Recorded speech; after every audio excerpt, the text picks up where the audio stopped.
What you're about to hear is going to infuriate you. And I'm not exaggerating. This isn't clickbait, this isn't hyperbole. What happened on SmackDown has crossed a line that WWE may never be able to come back from. And if you're not angry after watching this video, then you haven't been paying attention to what wrestling is supposed to be about.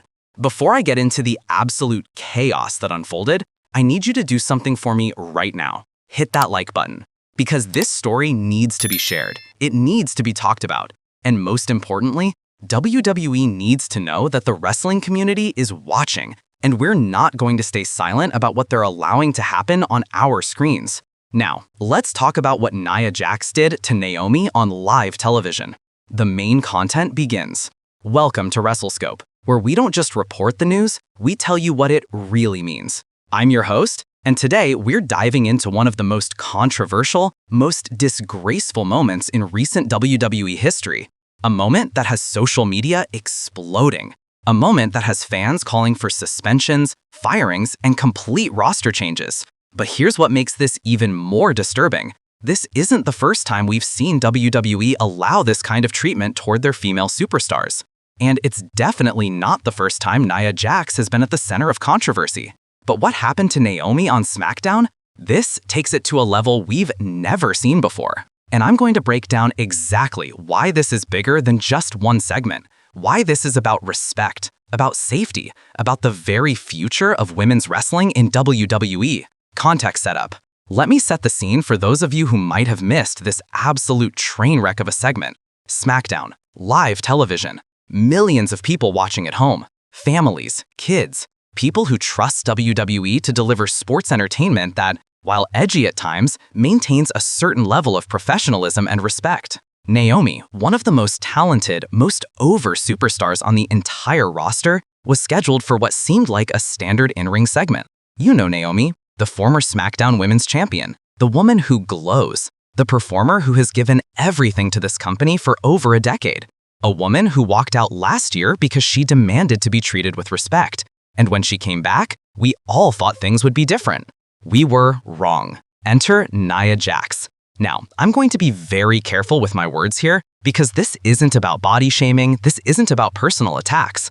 This is about a pattern of reckless behavior that has followed Nia throughout her entire WWE career. We've seen her injure multiple superstars. We've seen her work unsafe in the ring. We've seen her use her size advantage, not as a character trait, but as a weapon of intimidation that goes beyond the boundaries of performance. But what she did to Naomi? This wasn't wrestling. This was assault. This was humiliation. This was something that should never have made it to television. The incident. Here's what actually went down. And I want you to really listen to this because the details matter. The segment started innocently enough. Naomi was cutting a promo in the ring, talking about her journey back to WWE and her goals for the championship picture. Standard stuff. Good stuff, actually. Naomi was connecting with the crowd the way only she can. The energy in the arena was electric. People were behind her 100%. Then Nia Jax's music hits. Already, you can feel the tension in the building shift. Nia comes out with that smirk on her face, that attitude that says she doesn't respect anyone in that locker room. She gets in the ring, gets in Naomi's face, and starts running her down on the microphone, calling her irrelevant, saying she's nothing but glow sticks and entrance music. The usual heel work, right? Wrong. Because what happened next went so far beyond heel work that I'm honestly still processing it days later. Nia didn't just attack Naomi. She didn't just hit her with her finishing move and stand tall. No. What Nia Jax did was grab Naomi's ring gear and forcibly remove it on live television. Let me say that again for the people in the back. Nia Jax stripped Naomi's clothing off her without her consent on live TV. Now, before anyone jumps into the comments saying it's a work or it's scripted, yes, we know wrestling is scripted. We know these are characters performing storylines. But there are lines, there are boundaries, there are things that you do not do, even in the context of a scripted show, because of what they represent and the message they send. The deeper issue. This isn't just about one segment. This is about the continued degradation and disrespect of women in wrestling, specifically Black women in WWE.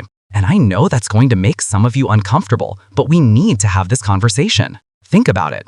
When was the last time you saw a white, blonde champion subjected to this kind of humiliation? When was the last time you saw Charlotte Flair stripped of her clothing as a punishment on live TV? When was the last time you saw Becky Lynch degraded in this way? I'll wait. The answer is never. Because WWE knows that there would be immediate backlash. There would be sponsors calling. There would be mainstream media coverage. There would be consequences. But when it happens to Naomi, when it happens to a black woman who has been fighting for respect and proper booking her entire career, suddenly it's just a storyline. Suddenly it's heat for the heel. Suddenly we're supposed to just accept it and move on. I'm not moving on, and neither should you. This is the same Naomi who walked out of WWE in 2022 because she was tired of being disrespected. The same Naomi who, along with Sasha Banks, said enough is enough when it came to their treatment.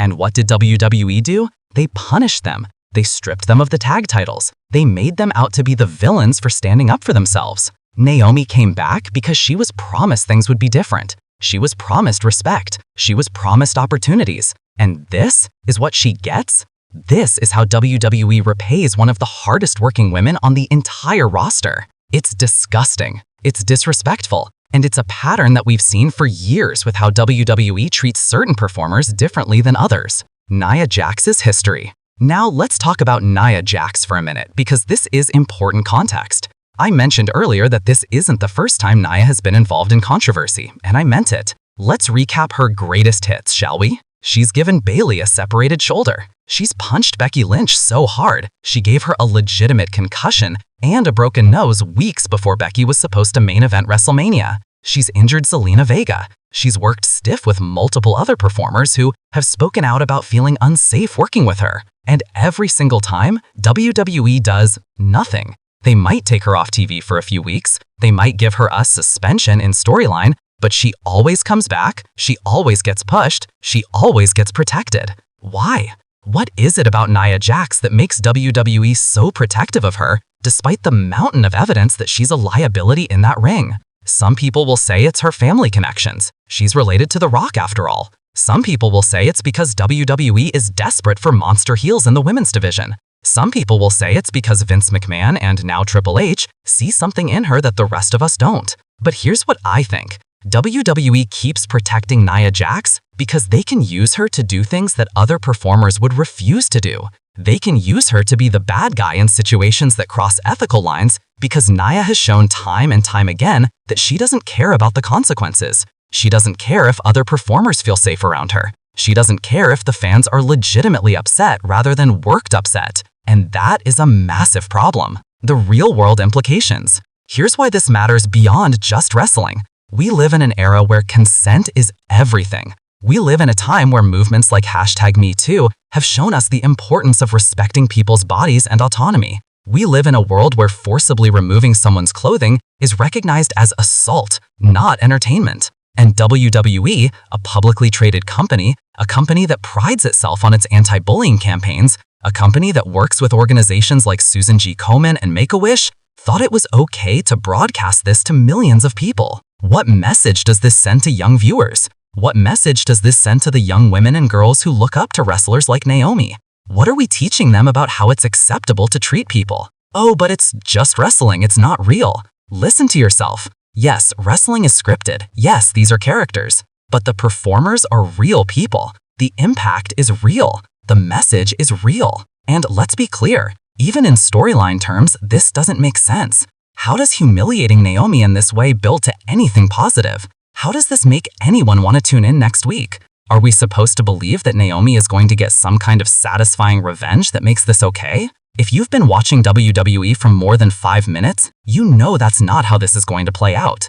What's going to happen is they'll do this degrading angle, get their viral moment and controversy, and then they'll either drop it completely or give us some watered-down payoff that doesn't come close to justifying what we witnessed. Social media reaction. The wrestling community has erupted over this incident, and I'm not just talking about the usual suspects, the hardcore fans who complain about everything. I'm talking about casual fans, mainstream media, even people who don't watch wrestling but saw clips of this circulating on social media. Twitter has been absolutely flooded with people calling for Nia's firing, hashtags demanding an apology to Naomi, People tagging sponsors asking them to pull their support from WWE programming. This isn't just internet outrage, this is legitimate concern about the content WWE is putting on television. Former WWE superstars have been subtweeting about the incident. Current roster members, though they can't speak directly about it because of WWE's social media policies, have been liking posts and comments that criticize what happened.